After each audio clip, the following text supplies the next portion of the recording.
our Zen practice means our Zen teaching means don't follow the usual small I.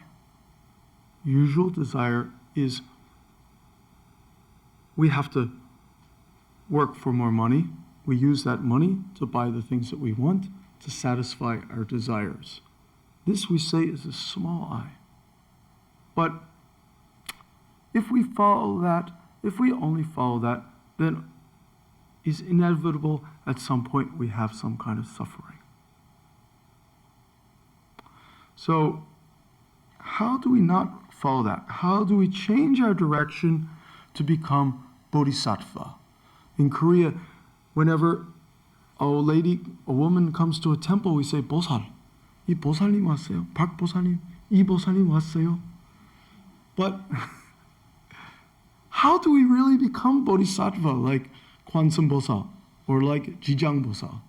How do that? This is an interesting point.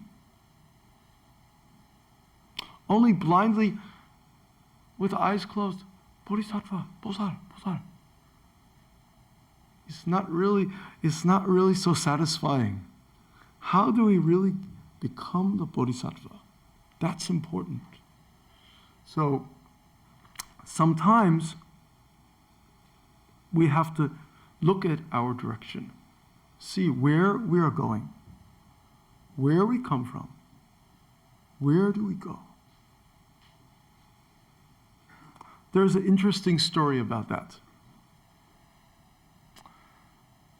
In America, there's a race course where dogs race around the racetrack. And these dogs are called greyhound. It's a very thin dog, and it runs very fast. And if you go to Florida or some states in the South, they have this greyhound track. And many people come and they bet money on some dog. Like, I like that dog. That dog will come in first. So I bet $10 that this dog will come in, and I hope if this dog comes in first, I will get some prize. Then there's some story about one dog that was racing on this track. This dog's name was Mary, Clear Mary. This dog was a rather smart dog. Usually the dogs, whenever this rabbit leaves, when the race begins, this mechanical rabbit leaves, the dogs follow this rabbit. They're all barking away. They follow this mechanical rabbit. It's made of metal and fur, and it goes around a track on the race course. So usually when the race starts, as soon as the rabbit leaves, the dogs all follow after. They're all barking away, following after this mechanical rabbit. But if you look at this course, you see that this starting point and finishing point are the same. This rabbit goes all the way around in a circle and finally ends up just where it began. So Clear Mary was an unusual dog. After the race began, all the other dogs are barking and running after the rabbit. But she stopped. She didn't run after the rabbit. Maybe 10 dogs. All 9 other dogs are running, chasing the rabbit. Just like human beings chase after some kind of material gain. But Clear Mary, no, I'm not going to do that. She stopped. Then she looked and she saw the rabbits coming around the track. And the rabbit will come back to where the race began. Then all the dogs are just following this rabbit around. But this one dog stopped, turned around, and ran in the opposite direction.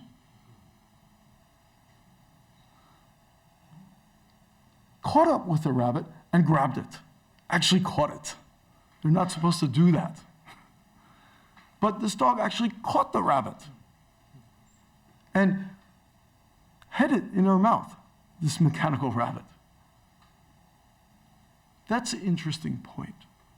So human beings are often like these dogs following this mechanical rabbit around the track. Everybody wants to go to sale at department store. Let's go, let's go, let's go. Oh, sale, sale, big sale. Then when they reach the department store, it's so crowded they can't even get in the door. Can't park their car. Then finally they get in and the item they were looking for is already sold out. That's like following this mechanical rabbit. But there's another way of doing it. If we live really like Bodhisattva in the world, then how do we help those people around us first? Not myself, but how help those people around us, close to us first, or around us, how help them first? That's like going the other direction. Not just help myself, but for others. So I like something. I like some new item. But what does my family like? What do my friends like? What can I do for them? That's an important point. Not only for me. So,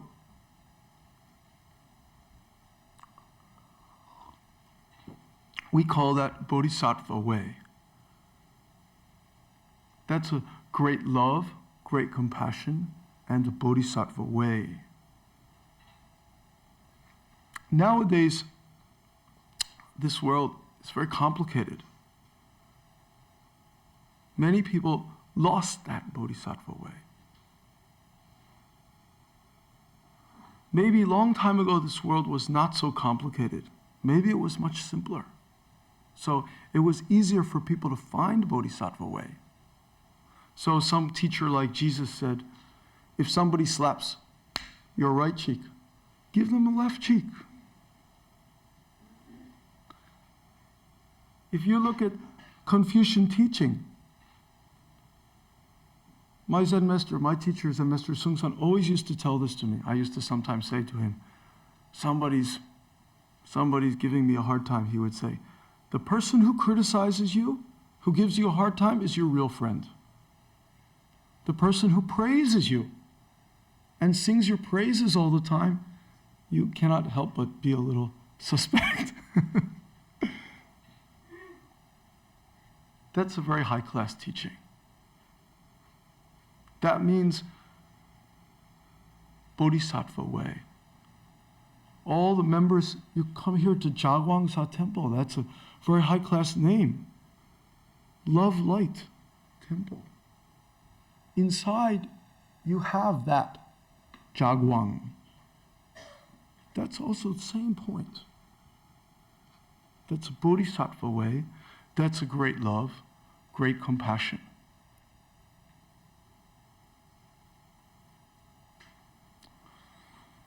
Many times we are confused because we try to help each other, but our help is a little bit kind of late. It should have been faster. I always have this experience. It seems like I wake up just a little too late to get the job done. There's a funny story about that. Many years ago, in Korea, there was a Confucian scholar, and he was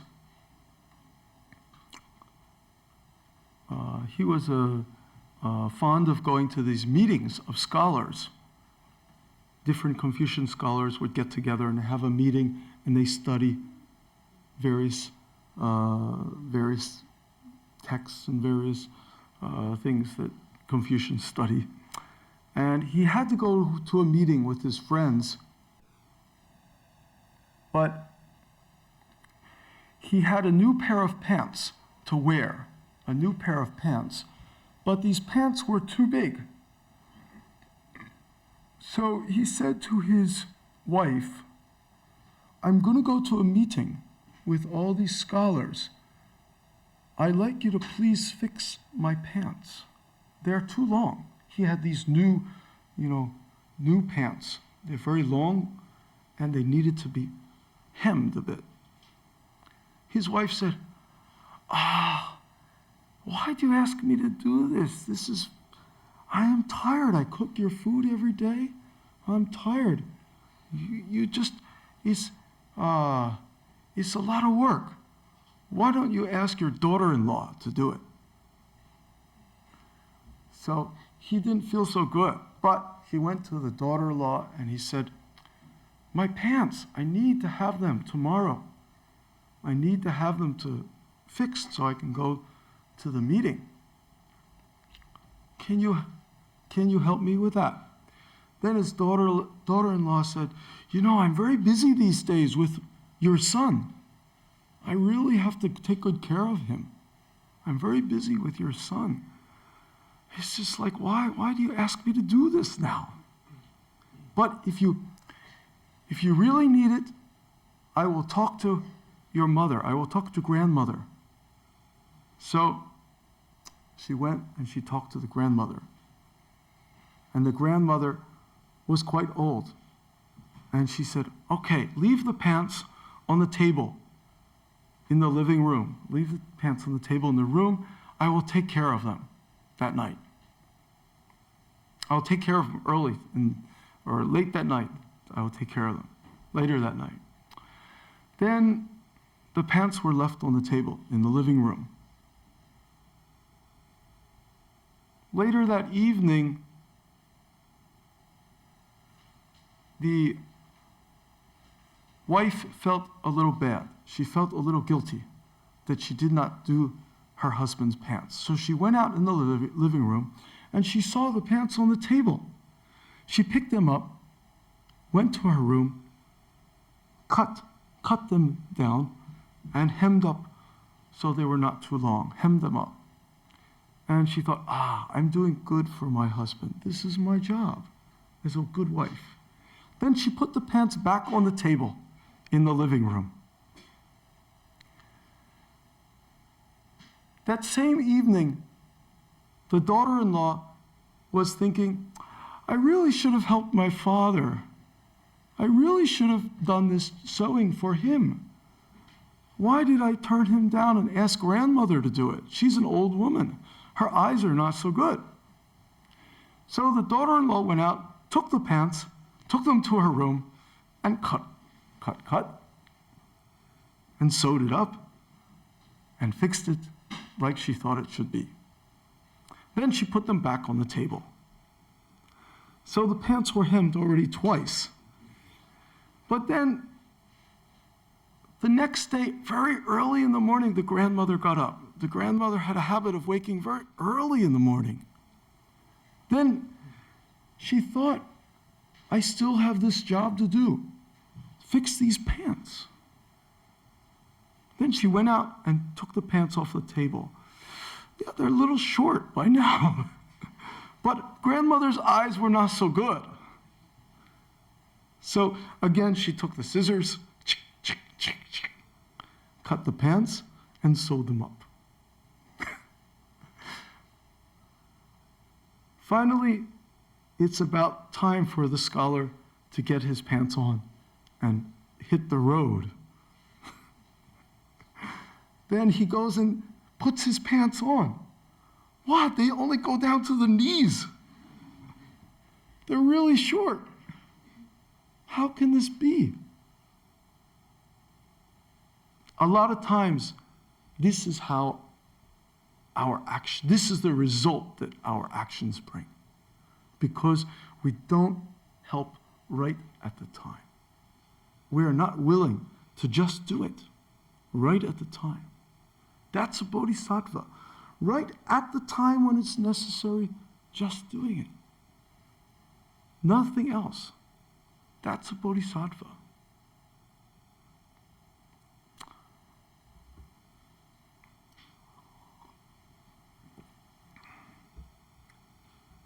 if we practice meditation, then we can do it for a long time, and we notice that for a while it's interesting.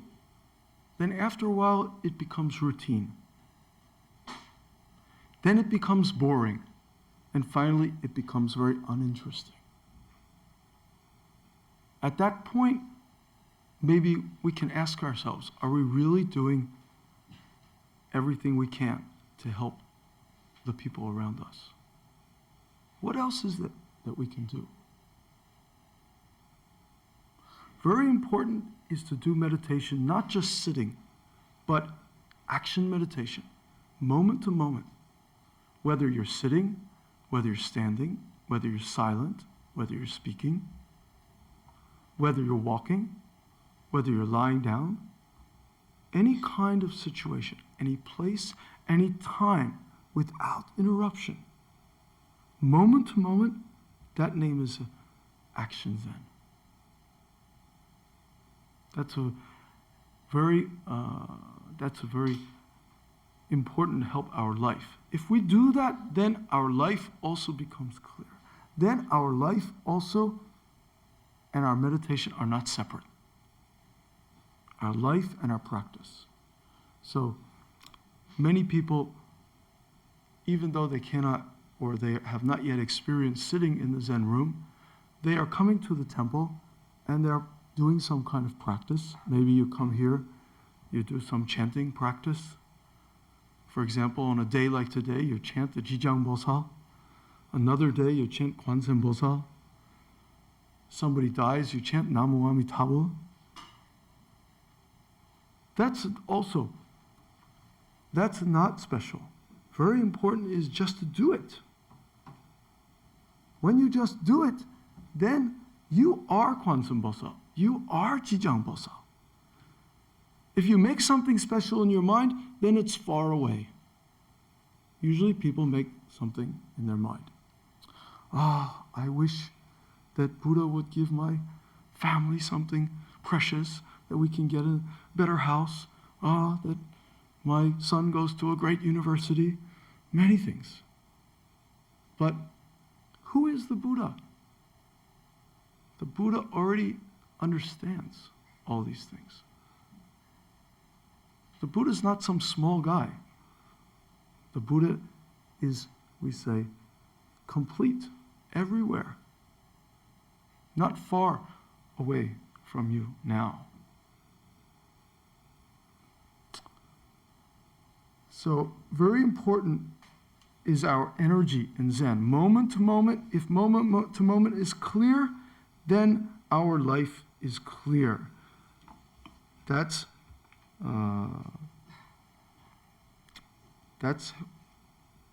very clear, that's very important for us.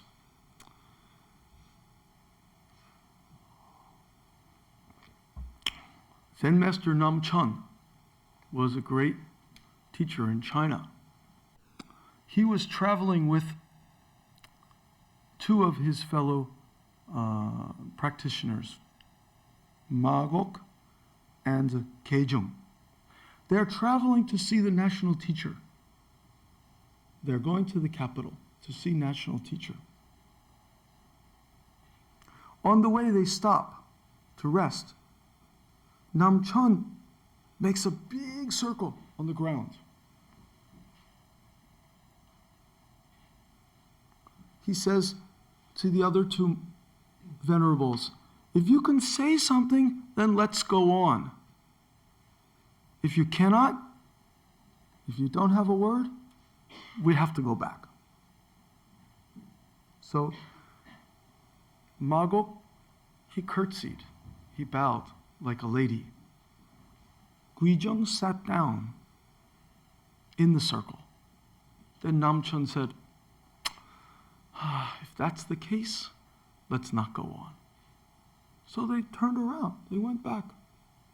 They didn't go to see the national teacher. Then somebody said to Nam Chun, what's going on in your mind? What's going on? But he said, no, let's go back. So if you were there at that time, what can you do? That's the question. If you attach to the circle, then you cannot go on. So even we use the circle to teach, don't attach to the circle. The circle itself actually is only for our benefit. That's not something that we need to attach to. So that's a very little difficult, this Kongan. That's a Kongan from China. That's a little difficult story. But that's pointing at our true self. That's pointing at our true Buddha nature, who we are.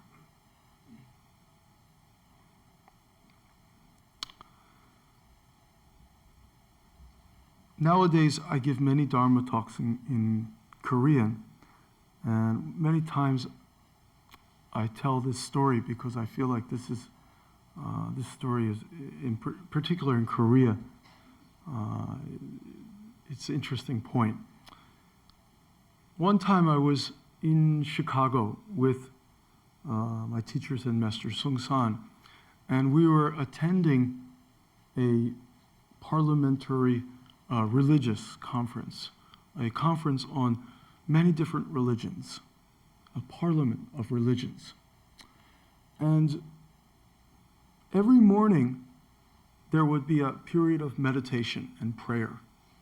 So Catholic fathers, Catholic priests, and also Protestant ministers, and Buddhist monk, and a Hindu yogis, also Hindu Swami would come, and they all would do meditation together.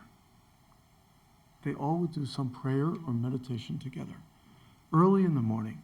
Then, after that, one of the religious leaders would get up, and he would give a discourse. He would talk about his experience, and he would give some kind of blessing to everybody. So one of the people who got up was an old Catholic priest, and he said to everybody, "Every day I pray in the morning, and when I pray, I ask God any question that's on my mind. If something's troubling me, I ask God, and He always responds. He always gives me a good answer. I can always rely on God." And all the people who were listening, they thought, "Oh, that's very wonderful." Anytime he asks God some question, or he wants to meet God, he can meet God. That's interesting. Then in this big audience, there were many people there, many religious leaders and participants in the conference. In this audience, one person was a young minister who had been practicing. He had gone to theological school for maybe a few years, and he had been praying for several years. And he in particular was very touched by this speech. He was a little envious. He was a little annoyed. He had been praying for a long time, but he had never met God. He had never gotten any response. He asked God many times question. God didn't answer. Then after the meeting was finished, he went to the Catholic father, the older priest, and he asked him, "Please help me, Father. I have been praying for quite some time, but I never met God. I never got any response. When I ask, I have to find the answers myself. I never get any help from God. Please help me." And the father said to him, "Well, how? How can I help you?" He said, "Next time when you pray, ask God for me. Ask God why He doesn't talk to me. Why doesn't He answer my prayers? Then the father, he was silent for a moment. Then he said, okay, tomorrow morning, when I pray, I will ask God for you. Then the priest was, the minister was very happy. He said, oh, okay. He's very excited. He went back to his room. They separated. The conference continued. And the next morning, they had a prayer session. And that morning, a different person got up, maybe a Hindu yogi or sannyasin got up, and he gave some kind of inspirational talk. And after it was finished, before they ate breakfast, the young minister went to the father's room, the priest's room, and he said, Father, this morning, did you pray?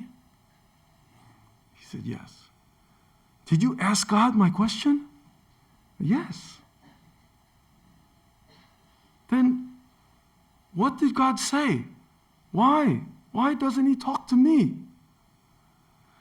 Then the priest, the older priest, he looked at him, he said, God wants to talk to you, but your line is always busy. Your telephone's always busy. That's the point. So if you're always busy thinking about this or that, you can't meet God, you can't meet Buddha, you can't be the Bodhisattva. So very important is, already I talked last night with some people here, rest your mind, rest your thinking. When you come to temple, don't waste your time thinking about your plans, your business, these things like that. This kind of plans have no end, have no limit. If you really want to get a good advantage of being at the temple, rest your mind, rest your thinking. As we say in Zen, put it all down. That's a very heavy statement, very big statement. I'm afraid to use it. But if we do that, then we together can walk the Bodhisattva path. We can help each other. We can make a good community. We can make a good country. We can help Korea become one again. Help Korea again become one great country, and also we can help make world peace. So I hope that we all together practice and that we find the Bodhisattva way, help each other, attain enlightenment, and save all the beings. Thank you.